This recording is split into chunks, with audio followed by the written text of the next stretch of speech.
तर आता दोडक्याचं जे साहित्य आहे म्हणजे लागणारा मसाला तो बघूया। मी ही चण्याची डाळ घेतलेली आहे आणि 3 तास भिजवलेली आहे। अर्धी वाटी होती ती, आता 1 वाटी झाली, म्हणजे भिजून ती जास्त होते।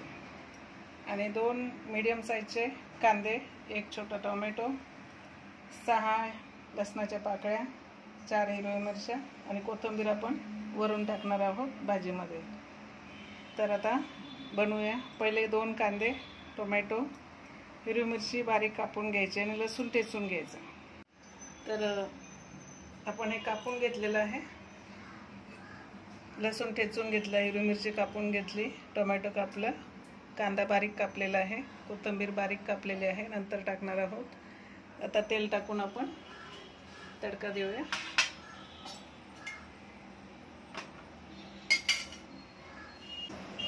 पहिली थोडीशी मोहरी टाकूया,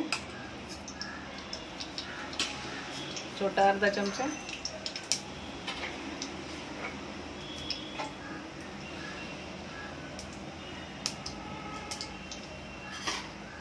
मोहरी चांगली तडतडल्यानंतरच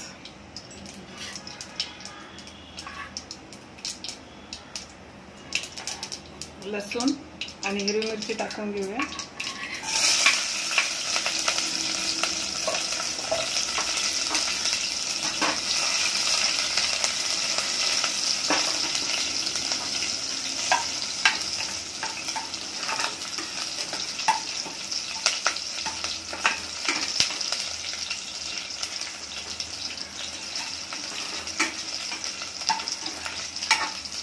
गॅस आपल्याला फास्टच ठेवायचा।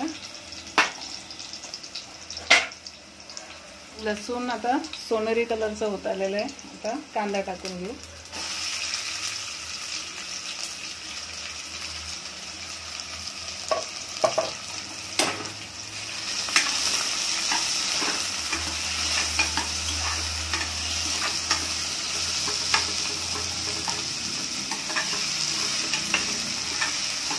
कांदा जर लवकर व्हायचा असेल तर आपण थोडंसं मीठ टाकायचं कांद्यामध्ये, म्हणजे लवकर शिजून होते ते।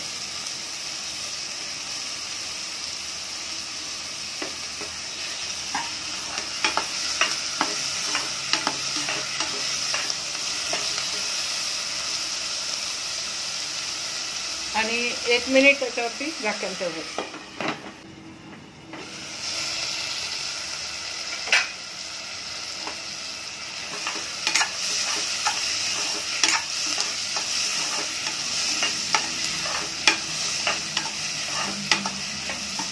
कांदा आपला चांगला परतून झालेला आहे। त्याच्यामध्ये आपण लाल मिरची टाकूया थोडीशी,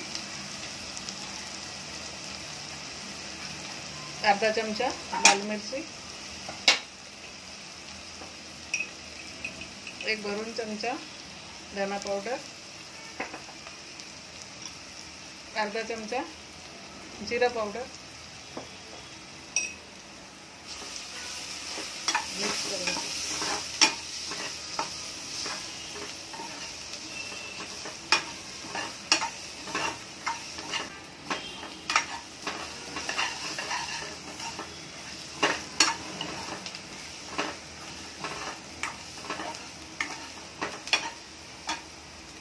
टोमॅटो टाकून घेऊया।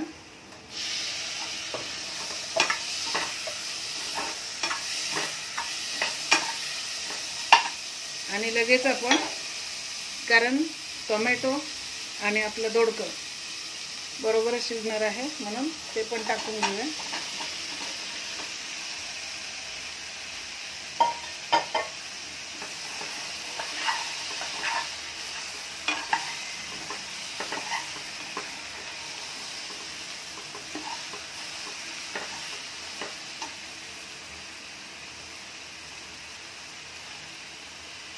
हळद अर्धा चमचा,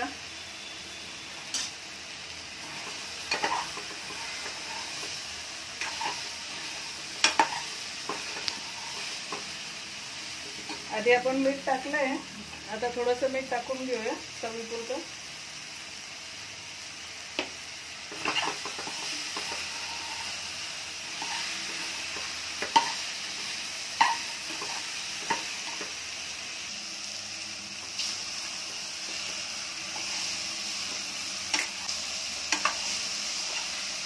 आणि दोडका आणि मसाला व्यवस्थित मिक्स करून घ्यायचा. चांगलं परतून काढल्यानंतरच आपल्याला ती भिजवलेली डाळ टाकायची आहे.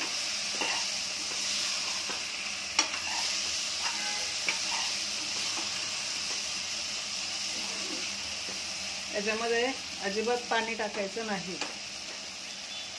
आपण आता डाळ टाकूया.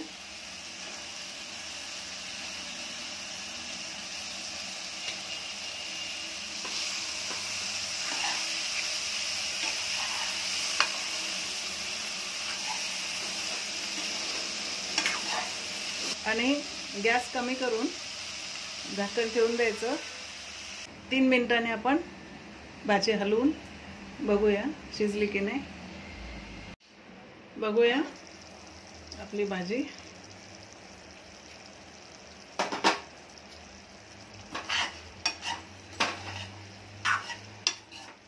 आपल्याला पाणी टाकायची अजिबात गरज नाही लागली, कारण भाजीला त्याच्या अंगचंच पाणी होतं. दोडक्याच्या भाजीला पाणी खूप सुटतं, दोडकं घुसळ असं. तर आता कोथिंबीर टाकून घेऊया.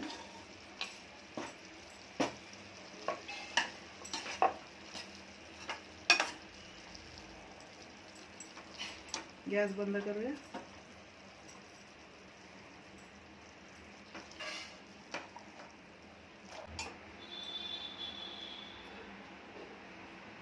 आपली दोडक्याची, आता या दोडक्याला 2-3 नावं आहेत.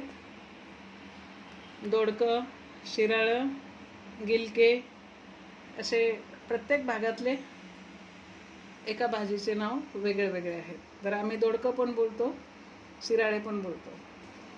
तर करून बघा अशी भाजी. फक्त 15 मिनिटात होते ही भाजी, लवकर होणारी भाजी आहे. आणि कमेंटद्वारे आम्हाला कळवा. आपल्या चॅनलला लाईक, शेअर, कमेंट, सबस्क्राईब जरूर करा. आणि असंच तुमचं प्रेम कायम असू द्या. धन्यवाद.